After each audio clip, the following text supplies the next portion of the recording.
Olá, amigos. Ao final desta campanha, gostaria de trazer uma reflexão para o Brasil, a partir da cidade aqui do Rio de Janeiro. Sabe por que o Rio de Janeiro ganhou a alcunha de cidade maravilhosa? Por causa de suas belezas naturais e oportunidades de prestação de serviço por ter sido a capital do Brasil até 1960. Atualmente, você não ouve mais este título. Tornou-se uma cidade violenta, dominada por milícias, bandidos do bem, e traficantes, bandidos do mal. Mas ambos são bandidos. E o povo das comunidades, que na sua maioria esmagadora, trabalhadores e honestos, não tendo para onde ir, sofrem com a opressão destas gangues. E nós, que ficamos ilhados por estas gangues, sofremos juntos. Pois a cidade do Rio de Janeiro não existe um só bairro que não esteja sitiado por estas comunidades e suas gangues que agem no entorno. Mas foi do nada que nossa cidade se tornou assim? Não. Em 1979, quando o presidente Figueiredo sancionou a lei da anistia, ou seja, anistiava os crimes de conotação política durante o período militar, iniciou-se um retorno das velhas raposas políticas que tinham gerado os distúrbios no Brasil, com a intenção de implantar o comunismo, que é uma ditadura do proletariado, e foram derrotados. Para esta minha reflexão, vou citar apenas um só nome: Leonel de Moura Brizola, um gaúcho que fez carreira política de destaque no Rio Grande do Sul, mas para azar dos cariocas, de março de 1983 a março de 1987, se sagrou pela primeira vez governador do estado do Rio de Janeiro. E por que azar? Porque sua intenção era usar o Rio de Janeiro de trampolim para chegar à presidência, tendo em vista que sua intenção revanchista com os governos militares, o que ele queria ser mesmo era presidente do Brasil. Tanto que quase foi ao segundo turno em 1989, perdendo para o sapo barbudo, como ele chamava o Lula, que ficou em segundo e estava iniciando a sua carreira política, e o Collor sagrou-se vencedor na eleição. Com isso, se candidatou e venceu de novo para governador do estado do Rio de Janeiro em março de 1991, até abril de 1994. E o que Brizola fez no estado do Rio de Janeiro quando ele assumiu, tirou todo o incentivo da Constituição Civil, que naquele momento bombava no estado e aqui na cidade, principalmente a Zona Oeste, Jacarepaguá, São Conrado, Barra, até Campo Grande. Com isto, o empresariado se recolheu e ele iniciou um programa de construção de escolas com material pré-moldado que elimina fortemente a mão de obra e construiu em torno de 500 CIEPs. Como outdoor, só construía onde tinha visibilidade para alcançar seu objetivo da presidência da República. Conclusão desta situação dos CIEPs: só serviram para propaganda política, pois construir é a parte fácil. Colocar em funcionamento aquele projeto, e que seria custoso manter os alunos o dia inteiro na escola com refeições, dentistas, psicólogos e outros serviços, acabou que somente funcionaram como todas as outras escolas, que poderiam ser feitas com custos bem inferiores e não causariam danos à mão de obra. Outra medida populista, ele encampou várias empresas de ônibus para o estado e loteou os empregos. Resumindo, destruiu a frota do transporte público, devolvendo tempo depois aos seus antigos donos, que arcaram com sérios prejuízos. Vou contar a minha experiência, que abrange o final do regime militar.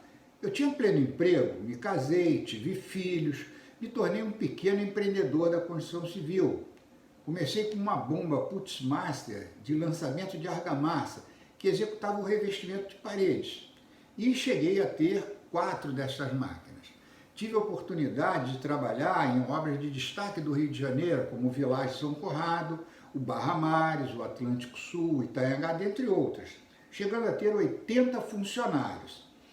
Aqui, abrindo um parênteses, o operário de obras era disputado a peso de ouro, pois faltava mão de obra. Com isso, houve uma grande migração de mão de obra não qualificada para o Rio de Janeiro. Com a vinda do Brizola para o Rio de Janeiro, o empresariado recuou seus investimentos no estado, escasseando os serviços na construção civil, o que levou muitas empresas a fecharem seus negócios. e eu estava entre elas, em 1984. Nesta mesma época, eu conheci a Igreja de Jesus Cristo do Santo dos Últimos Dias, a qual sou membro até hoje.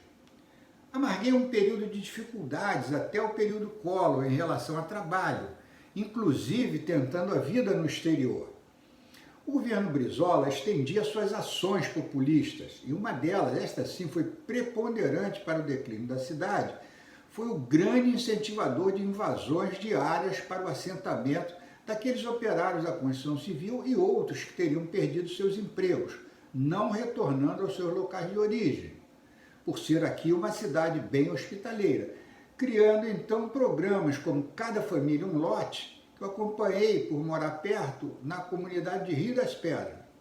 Mas aconteceram em diversos outros lugares, que cediam um pedacinho de terra para a construção de barracos. Desta feita, proliferaram a expansão e a criação de várias comunidades carentes, sem um mínimo de planejamento estatal. E para completar o quadro de destruição da cidade, foi quando ordenou a proibição da polícia militar entrar nas comunidades, que, como explicado anteriormente, teria, com o declínio da construção civil, expandido e multiplicado enormemente. E aí iniciou-se o processo de dominação das milícias e traficantes no interior dessas comunidades, e que hoje se estendem para fora dos limites delas. Então, com isso, chegamos à degradação que o Estado e a cidade se encontram hoje.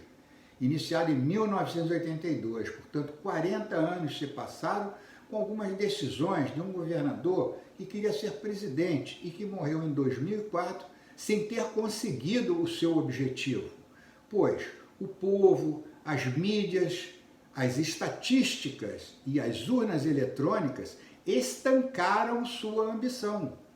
Mas o Rio de Janeiro amarga hoje os resultados de todas essas decisões. Agora vamos traçar um paralelo. Brizola está para o Rio de Janeiro, assim como Lula e o PT está para o Brasil. Se não vejamos, Brizola criou o CIEP como outdoor para chegar à presidência, e Lula ampliou o programa do FHC, do Bolsa Família, com valores que iniciavam com aproximadamente R$50, com motivos eleitoreiros, né? Convenhamos. O que fazer com R$50? Brizola destruiu os empregos da construção civil. Lula e o PT entregaram o governo com aproximadamente 13 milhões de desempregados, sem pandemia e sem guerra. Brizola encampou ou confiscou o transporte público e loteou todos os cargos dessas companhias, depois devolveu às empresas quebradas. Lula criou ministérios e loteou todos os cargos, inclusive de todas as estatais, aparelhou universidades federais e montou o maior esquema de corrupção para arrecadar dinheiro para partidos e os seus próprios bolsos. Brizola ordenou a proibição da entrada da polícia nas comunidades. Lula e o PT, através do Fachin, indicado pela Dilma, ordenou a mesma coisa, proibindo a polícia de entrar em comunidades. Vejam a degradação que hoje se encontra o Rio de Janeiro. Guardadas as devidas proporções, o Brasil está se equiparando. Não vamos fazer com que nossas futuras gerações venham a sofrer o que hoje nós sofremos. Então, no dia 30, por favor, pensem, usem bem o seu voto. Não deixem de ir às urnas e votem. Muito obrigado.